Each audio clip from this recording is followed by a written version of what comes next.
It's a regular downpour. The roads will be rivers of mud by evening. I've a mind not to set out in this weather." "Not go?" A chorus of protest came from both the other girls. Sissy ran to stand beside her mother, peering out the window. Ellie jumped up from the hassock, dropping her cat, which she'd been holding in her lap, to exclaim, "Not go to the party?" "Oh, Mama, surely you don't mean that," cried Johanna, looking at her father for support, and mainly concerned about having another evening confined at home, and about losing the opportunity to wear her new dress. "Well, I don't know." Mrs. Shelby's voice trailed into uncertainty. "Just getting from the carriage to the house, we'll get drenched for sure." "Oh, it will be all right, Mama.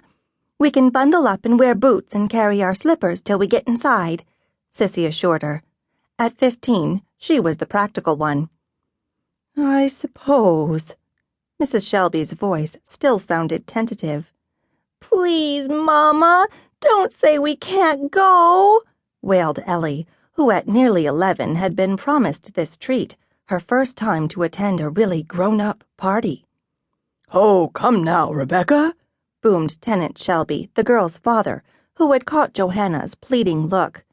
He laid aside the book he had been reading to say chidingly to his wife, "Can't let a little rain deprive these pretty young ladies of the first party of the holiday season."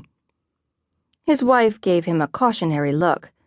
Tenant was so indulgent of their 3 daughters, especially Johanna, that it was she who sometimes had to exert discipline or take the stern parental role. However, she was already inclined to put aside her own misgivings about the weather. The Chalmerses' party was the first of the holiday season. After all, she wasn't yet too old to remember what fun a dancing party could be.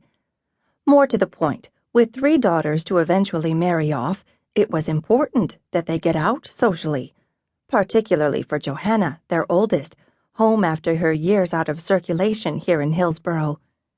Now 18, ready to be launched into society, and ready for a serious courtship and marriage proposal. Not that it would be much of a problem. Johanna was pretty, vivacious, and bright. Any number of eligible young men would no doubt find her attractive. It was only a matter of choosing the right one. Rebecca felt all 3 pairs of anxious eyes upon her. Waiting an appropriate length of time, she said slowly, "Well, I suppose it will be all right if we leave early enough and you make sure Thomas drives carefully." This admonition was directed at her husband. Her decision was greeted by exclamations of relief and delight by her daughters.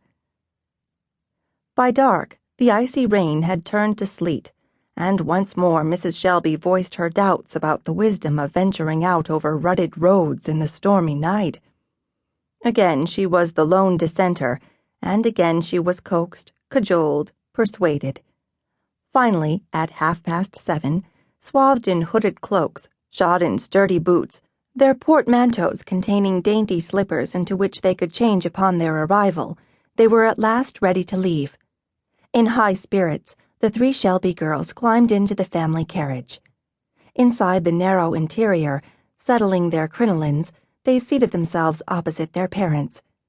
As the carriage jolted along the country roads now running with streams of mud, the girls chattered merrily, giggling at whatever nonsensical things one or the other of them said. Ellie, squeezed between her older sisters, was wildly excited to have been allowed to come along. She was ecstatic at the prospect of the evening ahead. Upon reaching the Chalmerses' house, Thomas, the Shelby's coachman, pulled up as close to the covered side porch as possible. With Rebecca issuing warnings to be careful, the 3 girls, giggling with nervous excitement, descended from the carriage.